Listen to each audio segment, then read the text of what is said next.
이번 시간에는 우리 관계 대수와 관계 해석에 대해서 같이 한번 살펴보도록 하겠습니다. 우리 순수관계 연산자에는 총 4가지가 있습니다. 지금처럼 이렇게 select라는 것도 있고요. 우리 project라는 것도 있고, 그 다음에 join이라는 것도 있고, 우리 division도 있고, 그렇게 4가지가 있어요. 자, 그 중에서 이제 select라는 거요. select는 우리가 기호로 표시할 때 이제 시그마 기호를 이제 이용해서 우리가 표시를 해주면 되는 거고요. 이 셀렉트 연산이 어떻게 이제 수행이 되는지 그거 잠깐만 보고 지나가자고요. 자, 지금처럼 이렇게 이제 학생의 릴레이션이 있습니다. 이렇게 이제 여기 보니까 4명의 데이터가 이렇게 들어있어요. 자, 튜플이 총 4개가 있는 거죠. 튜플이 이렇게 4개가 있을 때 내가 이 릴레이션에서 국어 점수가 100점인 사람들의 데이터를 꺼내고 싶어요. 그때 이제 select라는 그 연산자를 이용해서 우리가 구해주는 겁니다. 해서 국어 점수가 100점이다. 그러면은 여기도 100점짜리가 있고 여기도 100점짜리가 있죠. 그렇게 해서 우리가 셀렉트로 우리가 연산을 하게 되면 지금처럼 결과가 이렇게 나와요. 해서 얘는 결과를 국어 점수가 100점인 사람들만 보여주세요라고 그렇게 이제 조건을 집어넣어서 우리가 결과를 구하게 되면 국어 점수 100점이다, 100점이다. 요것만 보여주는 게 아니라 그 사람의 전체 튜플, 전체 레코드 이거를 이제 다 이렇게 결과로 이렇게 표시를 해줍니다. 이게 이제 select라는 연산이요. 그래서 우리 select라는 연산은 릴레이션에 이제 존재하는 그 튜플들 중에서 여러 개 튜플들이 있었죠. 그 튜플들 중에서 선택 조건을 만족하는 내가 조건을 집어넣고 그 조건에 만족하는 그 튜플의 부분 집합을 구해서 새로운 릴레이션으로 그렇게 이제 만들어서 결과값을 보여주는 그런 연산을 보고 우리가 얘기하는 겁니다. 그래서 얘는 이제 그 결과가 행에 해당하는 그 튜플 단위로 그렇게 구해주기 때문에 이거를 다른 말로 우리가 수평 연산이라고 그렇게 이제 부르기도 해요. 그때 이제 기호 사용하는 게 시그마라는 요 기호를 사용한다. 셀렉트는 시그마다. 요거 이제 잘 기억하시면 됩니다. 자, 그 다음에 이제 프로젝트라는 요 연산이 있어요. 이 프로젝트가 뭘 하는 건지 좀 보고 오자고요. 자, 지금처럼 이렇게 이제 학생 릴레이션이 있을 때 학생들의 데이터가 지금처럼 요만큼 요렇게 이제 들어있죠. 근데 나는 지금 이 테이블에서 이 릴레이션에서 나는 학생들의 학번하고 이름하고 이 2가지만 보고 싶어요. 그때 이제 사용하는 게 우리 프로젝트요. 그래서 학번하고 이름만 보여주세요라고 그렇게 하게 되면 이제 국어다, 영어다, 수학이다 이런 속성들은 빼고 내가 원하는 속성들만 그렇게 볼 수 있게 해주는 거예요. 그래서 그때 결과가 지금처럼 이렇게 나타나게 그렇게 해주는 게 우리 프로젝트라는 겁니다. 그래서 프로젝트라는 거는 주어진 그 릴레이션에서 속성 리스트요. 속성 리스트에 제시된 그 속성 값만 추출해서 새로운 릴레이션으로 만들어서 나한테 이제 결과를 되돌려주는 거. 그래서 아까 우리 잠깐 봤을 때 학번도 있고 이름도 있고 국어, 영어, 수학하고 그렇게 5개 속성이 있었죠. 그 중에서 이제 내가 학번하고 이름만 보여주세요. 그렇게 이제 속성 리스트를 내가 제시하게 되면 그 속성 리스트에 있는 그 속성 값만 추출해서 새로운 릴레이션을 만들어서 나한테 결과값을 되돌려 주는 거예요. 그때 만약에 연산 결과에 만약에 중복된 값이 있다. 그랬을 때는 중복을 제거하고 그 연산 결과를 이제 하나씩 보여주는 거예요. 그래서 얘는 결과값이 나올 때 이제 우리 릴레이션에 열에 해당하는 그 속성을 추출하는 거기 때문에 우리가 요거를 보고 우리가 수직 연산자라고 해요. 아까 우리 셀렉트는 수평 연산이라고 했죠. 근데 이 프로젝트는 속성 단위로 보여주기 때문에 내가 원하는 속성들만 추출해 주기 때문에 이걸 보고 이제 수직 연산자라고 하고요. 그때 이제 사용하는 기호가 우리 파이라는 요 기호를 사용해서 우리가 표시를 해 줍니다.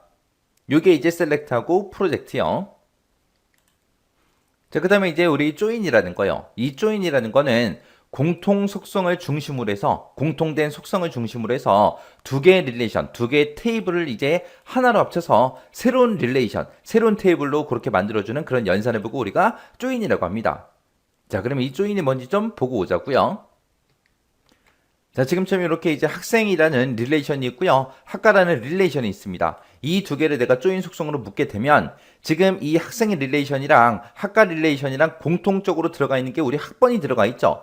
이 학번을 기준으로 해서 학번이 1001인 그 학생은 학과가 컨공이다. 그 다음에 1002는 영문이다. 1003은 국문이다. 1004는 컨공이다 하고 이렇게 들어있죠. 요 학과가 이 학번에 이제 맞게 이 뒤에 학과가 이제 새로 생기는 거예요. 그래서 결과가 지금처럼 이렇게 나옵니다. 해서 원래 우리 학생 릴레이션에 있던 데이터들 있죠? 그 데이터들은 쭉 전부 다 나타났고요. 그때 이제 학번이 1001은 콩공이다, 1002는 영문이다, 1003은 국문이다, 1004는 콩공이다. 그렇게 이제 학과 릴레이션에 써져 있잖아요. 그때 이제 학번을 기준으로 해서 이 학과를 전부 다 집어넣어서 마지막에 이렇게 이제 학과가 이렇게 들어가요. 이게 이제 조인이라는 거예요. 그래서 우리 조인의 그 결과는 카테시언 프로덕트, 교차 곱을 먼저 수행한 다음에 셀렉트 수행한 것과 똑같은 그 결과값이 나옵니다. 그때 이제 기호로 지금처럼 나비덱타이 요 기호를 이제 사용을 해요. 자, 그 다음에 이제 디비전이요. 디비전, 그러면 얘네 나누기죠. 기호가 나누기 기호예요. 그래서 이 디비전이 뭔지 좀 보고 오자고요. 자, 지금처럼 이렇게 학생의 릴레이션이 있고요. 그 다음에 컴퓨터 공학이라는 릴레이션이 있고 이렇게 두 가지가 있습니다. 두 가지가 있을 때 지금 이거를 우리가 디비전으로 그렇게 이제 묶게 되면 지금 여기 보니까 학과가 컴공이다 하고 써져 있죠. 그러면 지금 이 학생의 릴레이션에서 학과가 이제 컴공인 사람들을 찾아요. 찾아서 그 사람들의 요 데이터랑 이 데이터를 이제 추출해 주는 거. 그게 이제 우리 디비전이에요. 디비전. 그때 이제 결과값으로 나올 때는 이 학과 뒤에 있는 이 학과 있죠. 요것들은 빼고 요 앞에 있는 데이터들만 쭉 추출이 됩니다. 해서 결과가 지금처럼 이렇게 나와요. 그래서 이 두 명의 데이터를 보면 전부 다 학과가 뭐다? 컴공이다. 그래서 요 두 명의 데이터가 지금처럼 이렇게 이제 추출되는 게 우리 디비전이요. 우리 디비전. 그래서 디비전 그러면 지금처럼 지금 여기 보니까 이제 y가 x에 포함되어 있다. 이런 관계를 가진 이제 두 개의 릴레이션. r이라는 릴레이션이 있고 s라는 릴레이션이 이렇게 있을 때 r의 속성이 s의 속성값을 모두 가진 그 튜플에서 s가 가진 그 속성을 제외한 나머지 속성들만 구해주는 그런 연산을 보고 우리가 디비전이라고 해요. 그래서 우리 학과가 컴공이다. 그거를 제외한 나머지 그 값들, 그 속성 값들만 구해줬죠. 그게 이제 우리 디비전이고요. 기호로 이제 나누기 기호를 사용합니다. 이렇게 네 가지가 우리 순수 관계 대수에 대한 다음 설명에서 가로 1, 2번에 들어갈 그 알맞은 기호를 써라. 그렇게 이제 문제가 나왔어요. 자, 지금 여기 보니까 이제 프로젝트 이제 연산이 나왔고요. 우리 조인 연산이 나왔습니다. 우리 프로젝트 연산이다, 조인 연산이다. 이런 연산들이 전부 다 이제 순수 관계 연산자에 해당하는 거죠. 우리 순수 관계 연산자에 보게 되면 프로젝트 연산도 있고요. 우리 조인 연산도 있고, 우리 셀렉트 연산도 있고, 디비전 연산도 있고, 그렇게 이제 총 4가지가 있었어요. 그 중에서 이제 프로젝트 연산이요. 프로젝트라는 거는 주어진 그 릴레이션에서 속성 리스트에 이제 제시된 그 속성 값만 추출을 해요. 추출을 해서 새로운 릴레이션을 이제 만드는 그 연산인데 그때 이제 사용하는 기호가 우리 동그라미 1번이다. 그렇게 나왔죠. 그때 프로젝트 연산에 이제 사용되는 그 기호가 우리 파이요. 파이. 그 다음에 우리 조인 연산이요. 조인이라는 거는 공통 속성을 중심으로 해서 두 개의 릴레이션을 이제 하나로 합쳐서 새로운 릴레이션을 만드는 그런 이제 연산인데 그때 이제 사용하는 기호는 땡땡이다. 그렇게 나왔죠. 그때 이제 사용하는 그 기호가 우리 보타이죠. 나비 모양이요. 그래서 우리 동그라미 1, 2번의 정답은 지금처럼 파이하고 보타이하고 이렇게 이제 기호를 써주면 됩니다. 자, 그러면 이제 우리가 셀렉트 연산 그리고 디비전 연산도 간단하게 살펴보고 지나가자고요. 자, 우리 셀렉트 연산과 우리 디비전 연산이요. 셀렉트 연산 같은 경우에는 릴레이션에 이제 존재하는 그런 이제 튜플들 중에서 선택 조건을 이제 만족하는 그 튜플들의 부분 집합을 이제 구해요. 부분 집합을 구해서 새로운 릴레이션을 만드는 그 연산을 보고 우리가 셀렉트 연산이다. 그렇게 부르는데 셀렉트 연산에서 사용되는 그 기호가 우리 시그마 기호요. 그리고 우리 디비전 연산이요. 얘는 두 개의 이제 릴레이션에서 Rx와 Sy가 있을 때 R의 이제 속성이 S의 속성 값을 모두 가진 그런 이제 튜플에서 S가 가진 그 속성을 제외한 그 속성을 구하는 그 연산이 우리 디비전 연산이요. 그때 이제 사용되는 그 기호가 우리 나누기 요 기호요.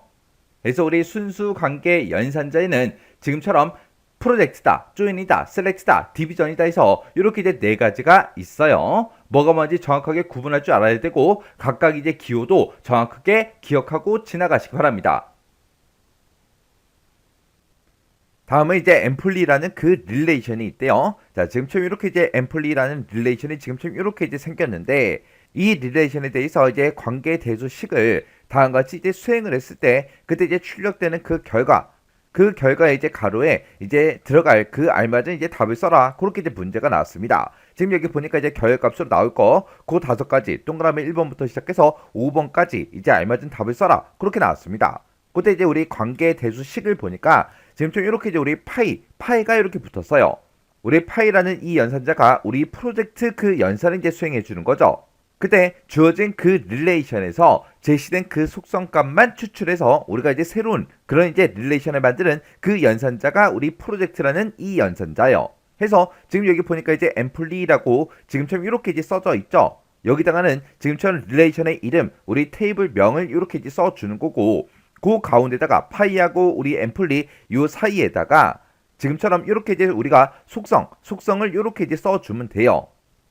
그러면 지금 우리 앰플리라는 그 테이블, 그 릴레이션은 지금 좀 이렇게 인덱스다, 에이지다, TTL이다 해서 이렇게 이제 3가지가 있는데 그 중에서 어떤 속성이요? 우리 TTL이라는 그 속성을 이제 추출해달라. 그거죠.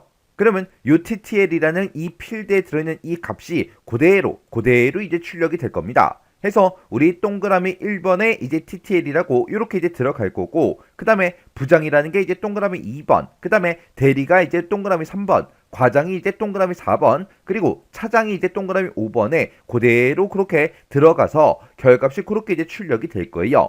해서 우리가 이제 정답을 쓸 때 지금처럼 TTL이다, 부장이다, 대리다, 과장이다, 차장이다 해서 요 순서대로 그대로 우리가 정답을 써주면 됩니다.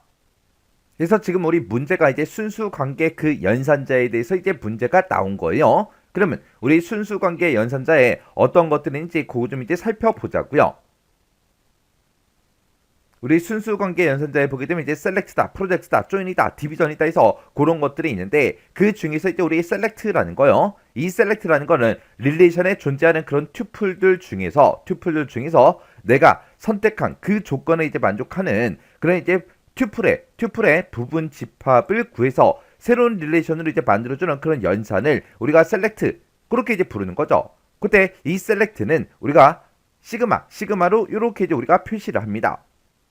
그때 예를 들어서 지금처럼 이렇게 이제 성적이라는 그 테이블, 그 릴레이션이 있다고 가정을 한번 해보자고요. 그때 내가 만약에 연산식을 지금처럼 이렇게 이제 표현을 했습니다. 지금 여기 보니까 우리 앞에 이제 시그마가 이렇게 이제 붙어 있고 그 뒤에 맨 뒤에 이제 성적이다라고 해서 우리가 이제 릴레이션 명을 이렇게 이제 써주면 되죠. 그리고 그 사이에다가 이 부분에다가 우리가 이제 조건을 이제 작성해 주는 거예요. 그러면 성적 테이블이라는 그 곳에서 AVG라는 그 필드가 있다. AVG 필드가 지금 이곳에 있죠. 이 필드들 중에서 어떤 거 찾아라? 이 AVG의 그 값이 90 이상인 그 튜플들을 전부 다 추출해달라. 그거죠. 그때 지금처럼 이렇게 이제 수행을 해주게 되면 지금처럼 결값이 이렇게 이제 나올 거예요. 해서 우리 AVG를 봤을 때 90 이상인 게 지금 96.6도 있죠. 그 다음에 93.3도 있고 90.0도 있고 이렇게 이제 3명의 데이터가 있습니다. 해서 지금처럼 결과값이 이렇게 이제 추출이 된다고요. 해서 이 셀렉트 이 연산은 내가 지정한 그 조건에 만족하는 그 튜플들의 부분 집합을 구해서 지금처럼 이렇게 새로운 릴레이션을 만들어주는 그런 이제 연산자예요.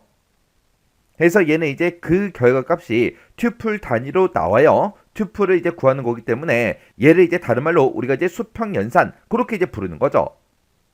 그리고 지금 우리가 요 사이에다가 이제 조건을 우리가 지정을 할 때 지금처럼 크거나 같다, 아니면 크다, 작다, 같다, 아니면 다르다, 그런 이제 여러 가지 이제 부등호, 그런 크기를 비교하는 그런 기호도 이제 우리가 사용할 수 있고요. 그리고 우리가 이제 AND다, OR다, NOT이다, 그런 이제 논리 연산도 우리가 할 수가 있습니다. 요런 게 이제 우리 셀렉트 연산이요. 그 다음에 이제 우리 프로젝트라는 이 연산이요. 이 프로젝트라는 거는 주어진 그 릴레이션에서 속성 리스트에 제시된 그 속성 값만 내가 이제 따로 이제 추출을 해서 새로운 릴레이션을 만들어주는 그런 이제 연산을 보고 우리가 프로젝트 연산이다. 그렇게 이제 부릅니다. 그때 내가 이제 결과값으로 보고자 하는 곳에 만약에 이제 결과값에 중복이 이제 발생하게 되면 그 중복된 그 내용은 전부 다 이제 제거가 돼요. 그때 이 프로젝트 연산은 우리가 이렇게 이제 파이를 이용해서 우리가 이제 나타내죠. 해서 예를 들어서 지금처럼 이렇게 이제 성적이라는 그 릴레이션이 있어요. 이 성적이라는 릴레이션이 있을 때 우리가 이제 프로젝트 그 연산을 수행할 때 지금처럼 이렇게 이제 우리가 연산식을 이제 사용을 했습니다.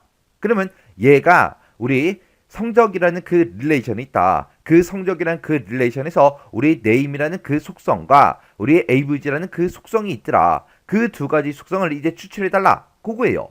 그러면 여기서 name이라는 게 지금 이곳에 쭉쭉쭉 이렇게 이제 값들이 들어있고, 그리고 우리 avg라는 그 필드, 그 속성이 지금 이곳에 있죠. 해서 이 두 개가 이제 결과값으로 지금처럼 이렇게 이제 추출이 된다고요. 해서 얘는 이 프로젝트 연산은 결과값을 이제 추출할 때 그 속성 단위로 이제 추출을 해줘요. 해서 얘를 이제 다른 말로 우리가 이제 수직 연산자 그렇게 이제 부르는 거죠. 그래서 우리 파이가 우리 프로젝트 연산이요. 그 다음에 이제 우리 조인이라는 거요. 이 조인이라는 거는 공통 속성이라는 걸 그걸 이제 중심으로 해서 두 개 그 릴레이션을 하나로 이제 합쳐서 새로운 그 릴레이션을 만들어주는 그런 연산을 우리가 이제 조인 연산이다. 그렇게 이제 부르는 거예요. 그때 이 조인 연산은 우리가 기호를 쓸 때 보타이라는 요 기호, 나비 넥타이 모양의 이 보타이라는 이 기호를 이용해서 우리가 이제 나타냅니다. 해서 예를 들어서 지금처럼 이렇게 이제 성적이라는 그 릴레이션이 있고요. 그리고 학적부라는 그 릴레이션이 지금처럼 이렇게 이제 있다고 그렇게 이제 가정을 해보자고요. 그때 우리가 지금 조인 연산식을 지금처럼 이렇게 이제 작성을 했어요. 그때 지금처럼 이렇게 이제 성적이라는 그 릴레이션이 있고 학적부라는 그 릴레이션이 있는데 그 성적과 이제 학적부의 어떤 속성이요? 우리 NO, 넘버라는 그 속성이요. 그 속성이 이제 똑같은 것들끼리 서로 이제 조인해달라. 그거죠. 이렇게 해서 우리가 조인을 시키게 되면 지금처럼 결과값이 이렇게 이제 나옵니다. 해서 우리 성적 릴레이션에 들어있던 요 세 가지가 지금처럼 이렇게 이제 우리 결과값으로 이제 나올 거고요. 그리고 학적부라는 그 릴레이션에 들어있던 그 속성들이 지금처럼 이렇게 이제 나올 거예요. 그때 뭐를 기준으로 우리 NO라는 그 필드를 기준으로 해서 얘랑 이제 똑같은 거 얘랑 지금 똑같죠? 얘랑 이제 똑같고요. 그 다음에 요것도 이제 똑같죠? 요것도 이제 똑같죠? 그렇게 이 NO라는 그 속성의 값이 똑같은 것들끼리 그렇게 이제 조인해 달라. 그거예요. 그렇게 해서 지금처럼 결과값이 이렇게 이제 나옵니다. 그때 일반적으로 그냥 우리가 조인을 지금처럼 이렇게 이제 작성도 할 수가 있어요. 이렇게 이제 작성하게 되면 지금처럼 이 성적에도 학적부에도 전부 다 이제 NO라는 그 속성이 있죠. 이 속성이 이제 결과값에도 지금처럼 이렇게 이제 두 개가 똑같이 이제 나온다고요. 근데 이곳에 들어있는 그 NO나 그리고 이곳에 들어있는 그 값이나 어차피 다 똑같잖아요. 똑같은 데이터를 우리가 이제 두 번 그렇게 이제 표시할 필요가 없겠죠. 해서 그때 이제 우리가 내추럴 조인이라는 걸 이제 쓰면 돼요. 내추럴 조인을 이제 쓸 때는 지금처럼 이렇게 이제 써주면 됩니다. 해서 우리가 이제 성적이라는 그 릴레이션이 있고 학적부라는 그 릴레이션이 있더라. 그 두 개의 릴레이션을 뭐 해달라? 우리 조인해달라. 그때 이제 어떤 속성을 기준으로 우리 NO라는 그 속성을 기준으로 해서 서로 이제 조인해달라. 그렇게 해서 우리가 써준 겁니다. 이렇게 이제 우리가 내추럴 조인이라는 걸 이제 우리가 하려면 그 두 개의 이제 릴레이션의 그 속성명과 우리 도메인이 똑같아야 우리가 내추럴 조인 요걸 이제 할 수 있는 거예요. 이렇게 해서 우리가 이 두 개의 릴레이션에 우리가 내추럴 조인 요걸 이제 묶게 되면 그때 이제 결과가 지금처럼 이렇게 이제 나올 거라고요. 아까는 여기서 이제 우리가 그냥 조인으로 묶게 되면 지금처럼 NO라는 그 속성에 대해서 지금처럼 이렇게 이제 두 번 표시가 됐지만 이렇게 이제 내추럴 조인을 이제 하게 되면 NO가 한 번만 이렇게 이제 표시가 됩니다. 해서 우리 NO다, name이다. KOR이다 해서 요거는 전부 다 이제 우리가 성적이라는 그 릴레이션을 가지고 온 거고요. 그 다음에 학적부라는 그 릴레이션에서 우리 NO라는 건 이제 중복되는 그런 속성이기 때문에 얘는 이제 빼고 그 옆에 있던 그 ADDR 어드레스요. 요 주소가 요 뒤에 이제 이렇게 이제 붙은 거요. 요런 게 이제 우리 조인이요. 그 다음에 이제 우리 디비전이요. 디비전이라는 거는 지금처럼 이렇게 이제 R이라는 그 릴레이션이 있고 우리 S라는 그 릴레이션이 있을 때 R의 그 속성이 S의 그 속성 값을 모두 가진 그런 튜플에서 S가 가진 그 속성을 이제 제외한 나머지 이제 속성만 구하는 그런 연산을 보고 우리가 이제 디비전 연산이다. 그렇게 이제 부르는 거고, 그때는 이제 우리가 기호를 쓸 때 우리가 이제 나누기 기호, 요 기호를 이용해서 우리가 이제 표현을 합니다. 그때 예를 들어서 지금처럼 이렇게 이제 구입자라는 그 릴레이션이 있고 우리의 생산품 1이라는 그 릴레이션이 지금처럼 이렇게 이제 있다고 가정을 한번 해보자고요. 그때 내가 만약에 디비전 연산을 지금처럼 이렇게 이제 썼어요. 우리의 구입자라는 그 릴레이션이 있고 우리의 생산품 1이라는 그 릴레이션이 있는데 우리의 구입자라는 그 릴레이션에 구입품 코드라는 그 속성이 있다. 그 속성이 지금 이곳에 들어있죠. 그리고 생산품 코드라는 거요. 생산품 코드가 지금 이곳에 이렇게 이제 들어 있습니다. 그때 구입품 코드 나누기 우리가 이제 생산품 코드 이렇게 이제 연산을 하게 되면 우리 A, B가 지금 여기 있고 A, B가 지금 여기 있죠. 이렇게 생산품 코드가 가지고 있던 그 A, B를 우리가 이제 구입품 코드에 찾아보니까 이렇게 있습니다. 그때 그 사람은 뭐다? 1번 고회식이다. 그리고 2번 김준용이다. 그렇게요.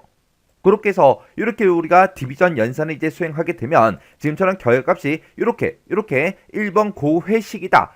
2번 김준용. 그렇게 이제 결과값이 나온다고요. 그 다음에 이제 우리 일반 집합 연산자에 보게 되면 지금처럼 합집합, 유니온이다. 이런 것도 있고요. 그 다음에 이제 우리 교집합, 인터섹션이라는 것도 있고, 그 다음에 차집합, 우리 디퍼런스라는 것도 있고요. 그 다음에 이제 교차곱, 카테시언 프로덕트라는 것도 있고, 이렇게 있습니다. 그때 이제 우리가 합집합을 나타낼 때 그때 우리가 기호를 이렇게 이제 쓰죠. 그리고 교집합은 이런 이제 기호를 쓰고요. 그 다음에 차집합은 그냥 빼기를 쓰는 거고, 그 다음에 이제 교차곱은 이렇게 이제 곱하기 기호를 이제 사용을 합니다. 그때 우리의 합집합이라는 거는 두 릴레이션에 존재하는 그 튜플들의 합집합을 구해주는 그런 이제 연산을 수행하는데, 그때 이 합집합 같은 경우에는 만약에 이제 결과로 이제 나온 그 릴레이션에서 중복되는 만약에 튜플이 있다. 그러면 지가 알아서 중복되는 것들은 싹 다 이제 제거를 해줍니다. 그 다음에 교집합은 두 릴레이션에 존재하는 그런 튜플들의 이제 교집합을 구하는 그 연산이고요. 차집합은 두 릴레이션에 존재하는 그 튜플들의 차집합을 이제 구해주는 그런 연산이고, 그 다음에 우리 교차곱은 두 릴레이션에서 튜플들의 이제 순서쌍을 구하는 그 연산입니다. 그러면 요걸 이제 예를 통해서 같이 한번 잠깐 보자고요. 자, 예를 들어서 지금처럼 이렇게 이제 사원 릴레이션이 있고요. 그리고 우리 직원 릴레이션이 만약에 이렇게 이제 있다고 가정을 해보자고요. 그때 만약에 이제 내가 합집합을 하겠다라고 해서 지금처럼 이렇게 이제 이름이라는 그 속성을 기준으로 해서 두 릴레이션을 합집합을 이제 구해달라 그렇게 했습니다. 그러면 이 사원 릴레이션에는 우리의 고회식이다 그리고 김준용이다 그렇게 이제 두 명의 이름이 들어있고, 직원 이 릴레이션에 보게 되면 김준용이다 우리 윤정희다 해서 이렇게 이제 두 명의 이름이 들어있죠. 그때 이제 합집합을 구해달라라고 하게 되면 요 네 개의 이름이 전부 다 이제 나와야 되는데, 그때 김준용이라는 이 사람의 이름은 이제 중복되는 그 데이터예요. 해서 이렇게 이제 중복되는 그런 튜플들이 있을 때는 그 튜플을 이제 제거하고 지금처럼 이렇게 이름 3개만 이렇게 이제 우리 출력을 이제 해주겠죠. 그 다음에 만약에 지금처럼 이렇게 이제 교집합을 할 거예요. 그래서 요 사원 릴레이션과 우리 직원 릴레이션이 있을 때 그때 이름이라는 그 속성을 기준으로 해서 우리의 교집합을 해달라 그겁니다. 그러면 교집합이다 그러면 그때 이제 공통적으로 이제 가지고 있는 게 요 김준용이라는 이 사람의 이름을 공통적으로 그렇게 이제 가지고 있죠. 해서 결과값으로 지금처럼 이렇게 이제 나올 거예요. 그 다음에 우리가 이제 차집합을 할 거예요. 그때도 사원 릴레이션 빼기 우리 직원 릴레이션이요. 그러면 이 사원 릴레이션과 우리 직원 릴레이션의 이름을 서로 이제 비교했을 때 김준용이라는 이름이 이제 공통적으로 그렇게 들어가 있죠. 그러면 요 공통된 그 이름 빼고 나머지 거 고회식이다 해서 요 사람의 이름만 이렇게 이제 출력이 될 겁니다. 그 다음에 우리가 이 두 릴레이션을 이용해서 이제 교차곱을 할 거예요. 교차곱을 할 때 지금처럼 요 사람의 이름 고회식이다, 김준용이다 그렇게 이제 들어있고, 김준용이다, 윤정희다 그렇게 이제 들어있죠. 그러면 그때 이제 결과가 지금처럼 이렇게 나올 거예요. 우리 사원 테이블을 봤을 때 고회식이다 이렇게 있었죠. 그리고 우리 김준용이라는 그 사람의 이름도 있었습니다. 그때 우리 직원이라는 그 테이블에 보게 되면 김준용이다, 윤정이다 이렇게 이제 두 명이 있으니까 고회식이라는 그 데이터에도 김준용, 윤정이 이렇게 이제 붙은 거고, 김준용의 그 데이터에도 김준용이다, 윤정이다 그렇게 이제 붙은 거예요. 그래서 지금처럼 이렇게 이제 우리 관계 대수에서 우리 사용하는 그런 연산자에 보게 되면 우리 순수 관계 연산자라는 것도 있고, 그 다음에 일반 집합 연산자라는 것도 있고, 크게 보게 되면 이렇게 이제 두 가지가 있는 거죠. 요런 이제 각각의 연산자들이 어떤 역할을 하는지, 그리고 그때 이제 표현할 때 어떤 이제 기호로 이제 표현이 되는지, 그런 것들 여러분들이 정확하게 알고 계셔야 돼요.